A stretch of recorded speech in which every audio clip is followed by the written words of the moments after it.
Hi Busy Bees, my name is Miss B and welcome to Miss B's Reading Hive. Here in the Hive, we get to go on adventures through the books we'll read together. You're probably wondering why my name is Miss B. Well, it has a little bit to do with my favorite color being yellow and a whole lot to do with my obsession for bees. To celebrate our first read aloud in the Hive, I'd like to share with you one of my favorite books about bees and building community. Today we'll be reading Please Please the Bees by Gerald Kelley.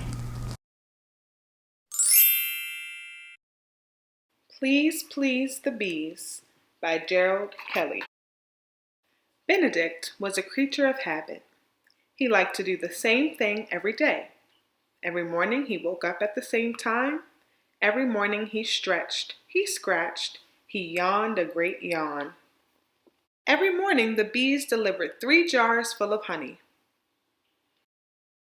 Benedict ate the same breakfast he'd eaten since he was just a fuzzy cub. Toast with honey and tea with extra honey. Next came his daily routine: practicing, perfecting his honey cake recipe, knitting, and running errands. At night, he'd read, then have one last cup of honey tea before bed. Life was sweet. Until one morning. One morning, things weren't the same. In fact, something terribly unsame had happened. There was no more honey. The bees had gone on strike. Benedict's breakfast wasn't the same without honey. Without his honey tea, he couldn't knit. Practice was dreadful. He didn't even bother with the errands. Benedict became deeply discouraged. Just then, he heard someone say, "Hey you, in the fur coat!" It was a very small bee with a remarkably loud voice. "We need to talk," said the bee. "Talk? Grumbled Benedict. "I let you all live in my yard. All I ask is for a few jars of honey. You should be grateful, not go on strike." "A few jars?" said the bee.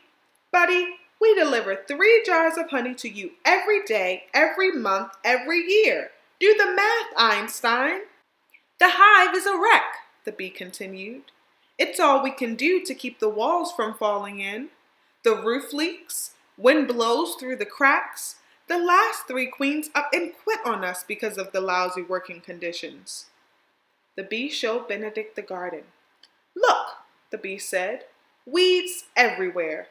We have to fly miles away just to find enough flowers to make our honey.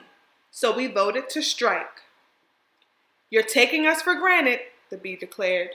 "You want honey? Things need to change. It's up to you, bear." And with that, the very small bee flew off. The thought of losing his honey sent a chill down Benedict's spine. He had a lot to think about. "Maybe I've been too selfish," Benedict said to himself. "I never thought about what the bees need, but how am I going to make this right?"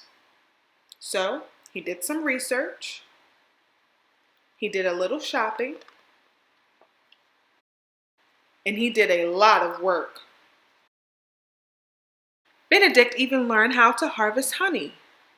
I suppose it is a bit rude to expect them to do it all themselves, he thought.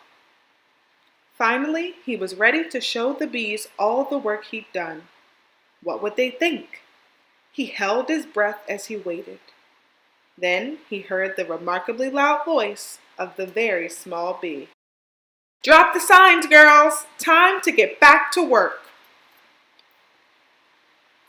These days, Benedict is still a creature of habit. He still has his daily routine, but he doesn't take the honey for granted anymore. He knows his life is sweet, but now it's even sweeter. For everyone. Benedict sure did learn a valuable lesson about what it means to be a part of a community. We must all do our share, show gratitude and kindness. That way, life can be sweet for everyone. Thank you so much for joining me for our first read aloud at the Hive. Until next time, busy bees, buzz buzz.